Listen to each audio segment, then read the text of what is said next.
मित्रों, हार हो जाती है जब मान लिया जाता है, जीत तब होती है जब ठान लिया जाता है। मीन राशि वालों, यह परम सत्य है कि भाग्य से बढ़कर एवं समय से पहले कुछ भी प्राप्त नहीं होता, लेकिन ऐसा भी असंभव नहीं है कि आपके प्रयास करने पर भी लाभ प्राप्त नहीं होगा। दोस्तों, ज्योतिष शास्त्र का यह मानना है कि प्रत्येक व्यक्ति के अंदर और बाहर सकारात्मक एवं नकारात्मक ऊर्जा विद्यमान रहती है। अगर उन्हें जागरूक किया जाए तो आप जीवन की भौतिक सुखों की प्राप्ति के साथ साथ पारलौकिक सुख एवं आध्यात्मिक शांति प्राप्त कर सकते हैं। और सितंबर 2025 में कुछ बड़ा होने वाला है, क्योंकि ब्रह्मांड में प्रतिष्ठा और ऊर्जा के कारक सूर्यदेव 17 सितंबर से आपके सप्तम भाव में प्रवेश करेंगे, जिनकी वजह से पैसे मिलते हैं, शोहरत मिलती है, धन दौलत मिलती है। और शुक्र ग्रह भी 15 से आपके छठे भाव में प्रवेश करेंगे। और जो बिजनेस में सफलता देता है, आपका बिजनेस फलता फूलता है, उसके कारक बुध भी 15 से सूर्य के साथ योग कारक बनेंगे। और यही ग्रहों की स्थिति कुछ बड़ा करने वाली है। मित्रों, वीडियो की शुरुआत करने से पहले एक महत्वपूर्ण जानकारी। मैंने 5 जुलाई 2025 को भविष्यवाणी करते हुए कहा था कि वक्री शनि के चलते इस ब्रह्मांड की बड़ी घटना फिर से 140 दिन किसी बड़ी अनहोनी को जन्म देने वाली है। इसका बुरा प्रभाव फिर एक बार राजनीतिक गलियारों में देखा जाएगा। तो आप देख सकते हैं, अमेरिकी राष्ट्रपति डोनाल्ड ट्रंप ने एक तरफ टैरिफ लगा दिया है, तो देश की विपक्षी पार्टी चुनाव आयोग पर आरोप लगाकर राजनीतिक भूचाल ला रही है। और मेरी यह भविष्यवाणी 100% सही साबित हो रही है। यकीन नहीं है तो ऊपर क्लिक करके वीडियो देख भी सकते हैं। तो चलिए जानते हैं मीन राशिफल सितंबर 2025। मीन राशिफल 2025 के अनुसार सितंबर का महीना आपके लिए सच में स्पष्टता और दूरदर्शिता का वक्त लेकर आ रहा है। सितंबर का महीना आपको सहकर्मियों से, उच्च अधिकारियों से एवं अपने आसपास के लोगों के साथ संबंध में सौहार्दता और समरसता लाने के लिए ऊर्जा और प्रेरणा प्रदान करेगा। व्यक्तिगत और व्यावसायिक दोनों ही संबंध स्थिर बनेंगे, क्योंकि शुक्र ग्रह छठे भाव में उपस्थित है, जिसके कारण आपके व्यापार में सफलता प्राप्त करने के लिए यथार्थ प्रयास नहीं करना पड़ेगा। भाग्य की सहायता से आपको बिजनेस और व्यापार में सफलता प्राप्ति होती रहेगी। रिटेल व्यापारियों को ग्राहक की संख्या बढ़ने से लाभ होगा। इसमें भी अगर आप फ्रूट सेक्टर, कपड़ा, ज्वेलरी और मेडिकल स्टोर से संबंध रखते हैं तो आपके लिए सितंबर का महीना लाभदायी रहेगा। होलसेल के व्यापार में भी प्रगति होगी। यहाँ तक आपका भुगतान अटकने की भी संभावना काफ़ी कम हो जाएगी। अगर आप आईटी, डिजिटल मार्केटिंग और ई कॉमर्स से जुड़े हुए हैं तो सितंबर महीना आपके लिए एक बड़ा टर्निंग पॉइंट ला सकता है। मीन राशि वालों, किसी भी कार्य में नक्षत्र ग्रह का प्रभाव सबसे अधिक क्रियाशील रहता है।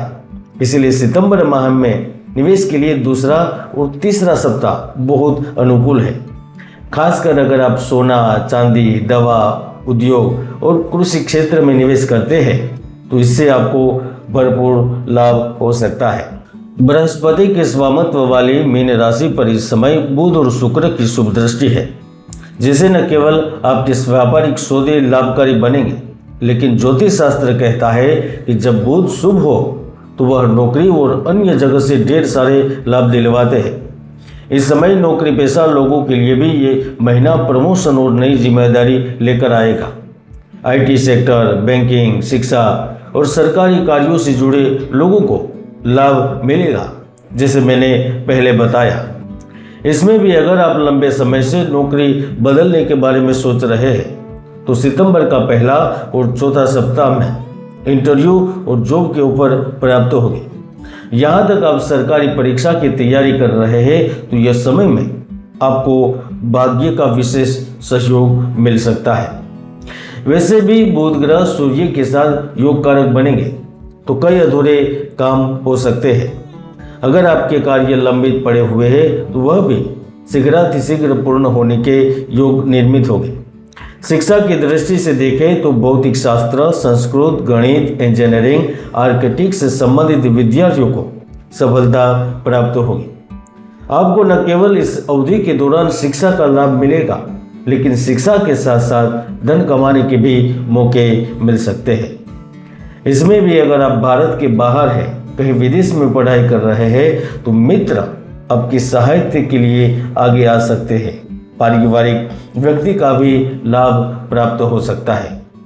सितंबर महीने में गुरु ग्रह आपके चतुर्थ भाव में उपस्थित है, जिसके चलते आपका धन, कार्य और नौकरी से छुट्टी लेकर किसी एकांत जगह पर जाना संभव है, या फिर धर्म स्थान एवं प्राकृतिक सुंदरता वाले स्थान पर भी जा सकते हैं। किसी बड़े धार्मिक आयोजन में सम्मिलित हो सकते हैं। अगर आप राजनीति से जुड़े हैं तो नई जिम्मेदारियां या पद भी मिल सकता है। अगर आप जमीन जायदाद संबंधित कार्य से जुड़े हैं तो आपकी प्रगति होगी।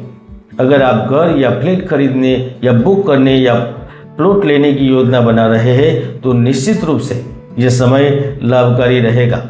कृषि, भूमि या लंबे समय के निवेश से भी लाभ प्राप्त होगा। राहु ग्रह द्वादश भाव में है, इसलिए शेयर बाजार एवं देश विदेश की करेंसी गोल्ड में निवेश करना आपको बड़ा नुकसान दे सकता है, या फिर नुकसान करके बड़ी मुसीबत में फंस सकते हैं। इसलिए सितंबर महीने में हर कदम सोच सोच के रखना होगा। मीन राशि वालों, वैसे तो देवी देवताओं का स्तवन वंदन कभी भी किया जा सकता है, किंतु किसी विशेष उद्देश्य की पूर्ति हेतु आप जीवन में निर्दिष्ट नियमों का पालन करते हैं तो आपको लाभ प्राप्त होता है। धन की कमी नहीं रहती, दाम्पत्य जीवन सुखदायी बना रहता है। दोस्तों, जब प्रेम के स्वामी पूरे महीने आपकी कुंडली के 12 भावों में परिभ्रमण करेंगे तो जाहिर सी बात है कि वह कभी शांत समुद्र की तरह तो कभी प्रचंड लहरों की तरह आपको सुख और अवसर देंगे। जिसमें सितंबर महीना जहां एक और विवाहित लोगों के लिए पारिवारिक सामंजस्य बढ़ाने वाला रहेगा, तो दूसरी ओर सिंगल जातक संबंधों से पृथ्वी के परम सुख को प्राप्त करेंगे, क्योंकि प्रेम जीवन में सितारे आपके अनुकूल है। जैसे आपके प्रेम संबंध चरम पर होगी, एक दूसरे के साथ समय बिताने का मौका मिलेगा, छोटी यात्राएं होगी, यहाँ तक आपका प्रिय आपको गिफ्ट भी दे सकता है। और मैं तो यहाँ तक कह सकता हूँ कि ये गिफ्ट आपको शादी के समाचार के रूप में भी मिल सकती है। मीन राशि वालों, अगर आप अपने रिश्ते में ईमानदारी की नीति अपनाएंगे तो आपकी साझेदारी लंबे समय तक जरूर चलेगी। याद रखें, प्रेम न किसी ग्रह का बंधक है, लेकिन जब शुक्र और चंद्रमा का प्रभाव बढ़ता है तो प्रेम जीवन सफल रहता है। इसीलिए इस महीने को यादगार बनाने के लिए आप तैयार रहें। आप में से बहुत से जातक पहले से चल रही बीमारियों से चिंतित हो चुके थे, उनके लिए सितंबर का महीना नया सवेरा लेकर आ रहा है। हालांकि डायबिटीज, ब्लड प्रेशर और गैस्ट्रिक समस्या वालों को लापरवाही नहीं बरतनी चाहिए, और मानसिक शांति के लिए आपको ध्यान, योग का भी सहारा लेना चाहिए। वैसे भी शास्त्र, वेद, ग्रंथ इत्यादि एक स्वर में कहते हैं कि मनुष्य इस जन्म में जो भी सुख दुख भोगता है वह कुंडली में बने योग और दुर्योग के कारण एवं पूर्व जन्म कृत पाप पुण्य के लेख से प्राप्त करता है। इसलिए दुष्ट ग्रहों को दूर करने के लिए और सुख प्राप्त करने के लिए कुंडली विश्लेषण करना आवश्यक होता है। इसके साथ साथ भाग्यों को चमकाने के लिए आप कुछ उपाय भी कर सकते हैं। सितंबर महीने में हर गुरुवार पीली वस्तुओं का दान करें। भगवान विष्णु को पीली हल्दी और केसर अर्पित करें। प्रतिदिन सुबह ओम नमो भगवते वासुदेवाय मंत्र का 108 बार जप करें। अब देख रहे थे मीन राशि फल सितंबर 2025। जय गुरुदत्त, जय गिरनारी।